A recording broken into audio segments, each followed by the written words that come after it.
Hello प्यारे बच्चों, आज हम क्लास 10th आईसीएसई बोर्ड का चैप्टर नंबर 3 मशीन का लेक्चर नंबर 4 लेके आए हैं। ठीक है, तो आज हम बच्चों कौन सा टॉपिक पढ़ने वाले हैं? आज हम पढ़ने वाले हैं प्रिंसिपल ऑफ मशीन, मतलब मशीन किस प्रिंसिपल पे बेस्ड है।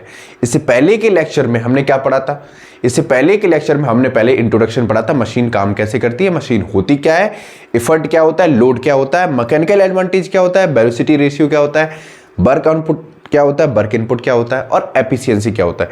इतना सारे टॉपिक्स अभी हम पढ़ चुके हैं। अगर आपने वो वाली वीडियो नहीं देखी है तो आप हमारी प्लेलिस्ट में जाइए, उड़ान batch for class 10th ICSE board, उसमें सारे लेक्चर्स पढ़े हैं। जो भी लेक्चर आपने नहीं पढ़ा है, वीडियो ओपन करो, नोट्स बनाओ और पढ़ना स्टार्ट करो। ठीक है, तो कॉपी पेन निकाल लो और पेटी पैक होके बैठ जाओ। बहुत ही प्यारा सा टॉपिक है। ठीक है, प्रिंसिपल ऑफ मशीन काम कैसे करता है, ध्यान से सुनना बच्चों। जब भी कोई मशीन पे हम एनर्जी सप्लाई करते हैं, कोई भी मशीन पे एनर्जी सप्लाई करते हैं, क्या अप्लाई करने से? एफर्ट अप्लाई करने से। ठीक है, जाहिर सी बात है, जब हम मशीन पे एफर्ट अप्लाई करेंगे किसके लिए? लोड को ओवरकम करने के लिए। ठीक है, तो इसी को कहते हैं प्रिंसिपल ऑफ मशीन। आई बात समझ में? ठीक, अब यहां पे वर्क इनपुट की बात कर रहे हैं, मतलब work done on the machine by the effort. कल मैंने वर्क इनपुट पढ़ाया था, क्या था? Work done on the machine by the effort को हम बोलते हैं वर्क इनपुट, और work done on the load by the machine उसको बोलते हैं वर्क आउटपुट। बात बेजे में घुस गई, जरा यहां पे पढ़ने की कोशिश करते हैं। When energy is supplied to a machine by applying effort, it overcome load by doing some useful work on it. जाहिर सी बात है, मशीन पे कुछ ना कुछ वर्क होगा। इतनी बात बेजे में घुस गई, पहला पॉइंट क्लियर हो गया। अभी ये नोट्स आराम से छाप लेना, स्क्रीनशॉट ले लेना, आराम से अपनी कॉपी में नोट्स बना लेना। ठीक है, इसके बाद सेकंड पॉइंट दे रखा है बच्चों, मशीन के जिस पॉइंट पे हम एनर्जी सप्लाई करते हैं, ध्यान से सुनना, मशीन के जिस पॉइंट पे हम एनर्जी सप्लाई करते हैं उसको बोलते हैं एफर्ट पॉइंट। ठीक है, और मशीन के जिस पॉइंट पे एनर्जी ऑब्टेन्ड होती है उसको बोलते हैं लोड पॉइंट। क्लियर हो गया भाई? यहां पे दे रखा है, पढ़ लेना। इसके बाद बच्चों देखो, आइडियल मशीन के केस में क्या होगा। अभी आइडियल मशीन समझाएंगे क्या होता है, पहले सुनो। आइडियल मशीन के केस में क्या होगा? जो आउटपुट एनर्जी होगा वो इनपुट एनर्जी के बराबर होगा। फिर से बता रहा हूं, आइडियल मशीन के केस में क्या होगा बच्चों? जो आउटपुट एनर्जी है वो किसके बराबर होगा? इनपुट एनर्जी के। आई बात समझ? मैं ज्यादा तेज तो नहीं बोलता हूं, ठीक है, थोड़ा स्लो कर लेंगे। ठीक है, इसके बाद दे रखा है बच्चों, ठीक, जब भी कोई मशीन वर्क करती है, ठीक है, जब भी कोई मशीन क्या करती है? वर्क करती है। अब यहां पे देखो दे रखा है, the useful work done by a machine output energy can never greater than the work done on the machine, bracket में दे रखा है इनपुट एनर्जी। अभी मैंने बताया ना, work done on the machine, ठीक है, और work done by the machine, दोनों में डिफरेंस पता है। Work done on the machine पे होगा हमेशा इनपुट एनर्जी की बात करेगा, और work done by the machine हमेशा आउटपुट एनर्जी की बात करेगा। मतलब यहां पे ये कहा जा रहा है कि जो आउटपुट एनर्जी है वो कभी भी इनपुट एनर्जी से ज्यादा नहीं होगी। ठीक है, आउटपुट एनर्जी कभी भी इनपुट एनर्जी से ज्यादा नहीं होगी। अगर ज्यादा होगी तो क्या होगा? अगर ऐसा हुआ तो ये law of conservation of energy को फॉलो नहीं करेगा। ठीक है, लॉ ऑफ कंजर्वेशन, सॉरी इंजर नहीं, law of conservation of energy को फॉलो नहीं करेगा। यहां पे दे रखा है, otherwise it will violate the law of principle of conservation of energy. ठीक है, यहां पे लॉ लिखना भूल गया, लॉ लिख लो बेटा। ठीक है, मतलब अगर ऐसा हुआ तो क्या होगा? ऐसा हुआ तो मामला बिगड़ जाएगा। ठीक है, अब बच्चों एक और इंपॉर्टेंट पॉइंट है, हमारे पास अभी तक कोई भी ऐसी मशीन नहीं बनी जिसकी एफिशिएंसी ग्रेटर देन 1 हो, एक्चुअल मशीन। ठीक है, आइडियल मशीन वो होती है जो रियल में एग्जिस्ट ना करती हो। ठीक है, हमारे पास ऐसी कोई भी मशीन नहीं है जिसकी एफिशिएंसी ग्रेटर देन 1 हो। ठीक है, एफिशिएंसी ग्रेटर देन 1 का मतलब है कि एफिशिएंसी मैंने पढ़ाया था ना, आउटपुट एनर्जी का रेशियो किसके साथ बताता था? इनपुट एनर्जी के साथ। समझ में आ गया? It is a ratio of output power या output energy to the input energy, या फिर it is a ratio of work output to the work input. आई बात समझ में? ठीक, अब एफिशिएंसी कितनी होती है? 100%। तो कोई भी मशीन की एफिशिएंसी 100% से ज्यादा नहीं होगी। इतनी बात समझ में आई? ठीक है, इसके बाद आइडियल मशीन की बात करते हैं। आइडियल मशीन कौन सी मशीन होती है बच्चा? आइडियल मशीन वो मशीन होती है जिसमें कोई भी तरह से कोई भी लॉस ऑफ एनर्जी ना हो। ठीक है, अब लॉस ऑफ एनर्जी कहां होती है बच्चों? जहां पे बॉडी कांटेक्ट में होती है, मशीन के पार्ट कांटेक्ट में होंगे। कांटेक्ट में होने का मतलब है उनके बीच में फ्रिक्शन लगेगा, तो कुछ ना कुछ पार्ट हीट एनर्जी बनाने में खर्च हो जाएगा। ठीक है, फ्रिक्शन की वजह से हीट जनरेट होगा। आई बात समझ में? तो कुछ एनर्जी क्या हो जाएगी? वेस्ट हो जाएगी, किसमें? हीट एनर्जी में। आई बात समझ में? आइडियल केस में ऐसा है ही नहीं, क्योंकि कोई भी बॉडी आइडियल गैस में कैसे ही कांटेक्ट में ही नहीं है।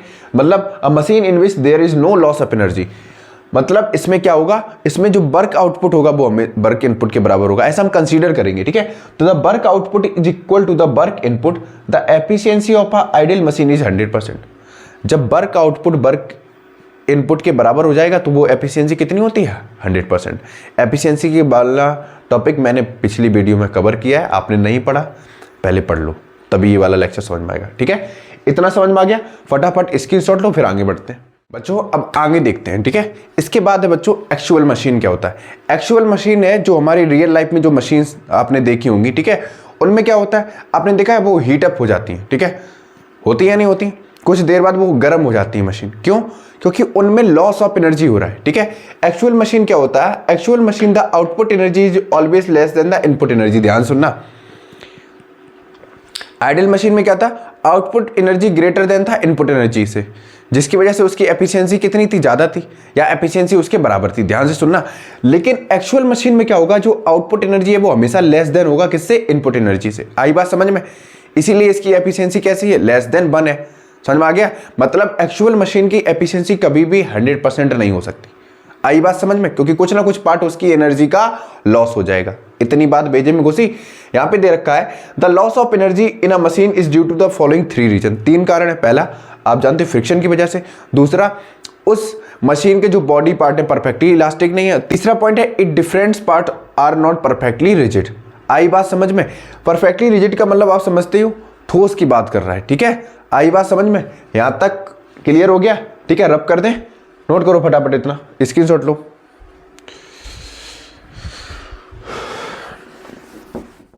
बच्चों ये रहा एकदम मसालेदार डेरिवेशन, अभी हम समझेंगे। ठीक है, क्या पढ़ेंगे अब हम, relationship between efficiency, mechanical advantage and velocity ratio. ठीक, तीनों का रिलेशन पढ़ेंगे। ठीक है, आपस में तीनों का संबंध क्या है, ठीक है, पता लगाएं। Suppose a machine overcome a load L by the application of effort, bracket में लिख लो E on it, ठीक, in time T,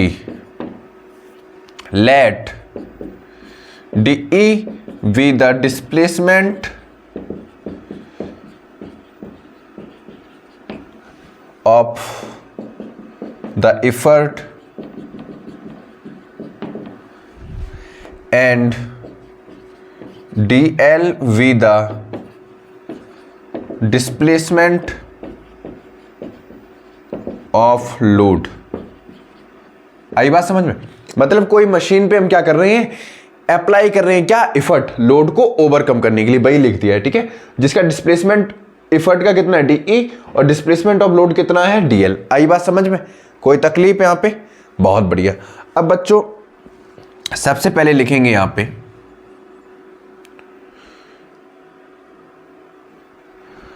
work input किसके बराबर होगा बच्चों, वर्क इनपुट किसके बराबर होगा, अभी बताया था एफर्ट इनटू वर्क इनपुट पढ़ाया था, तब बताया था डिस्प्लेसमेंट ऑफ एफर्ट के बराबर होगा।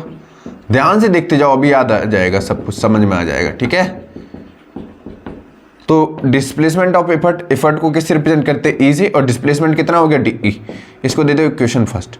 ठीक है, अब वर्क आउटपुट किसके बराबर होगा बच्चों, वर्क आउटपुट लिख दिया, कितना होगा, load into displacement of load.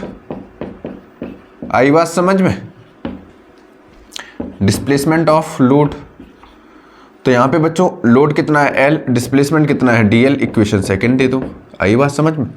ठीक है, आपने एफिशिएंसी की डेफिनेशन तो पढ़ी है, क्या होती है एफिशिएंसी, बराबर क्या होता है बच्चों, एफिशिएंसी को रिप्रेजेंट किससे करते हैं, ईटा से, जो कि होता है work output by work input. आई बात समझ में? कोई तकलीफ? तो यहां पे लिख देंगे बच्चा L into dl upon e into D E. ठीक है, इसको जरा एक बार और सॉल्व कर दो, अलग लिख दो, l अपॉन e इंटू, ठीक है, ये dl अपॉन डी ई हो गया। ठीक है, इसको थोड़ा और आगे बढ़ाते हैं। ठीक है, कोई तकलीफ?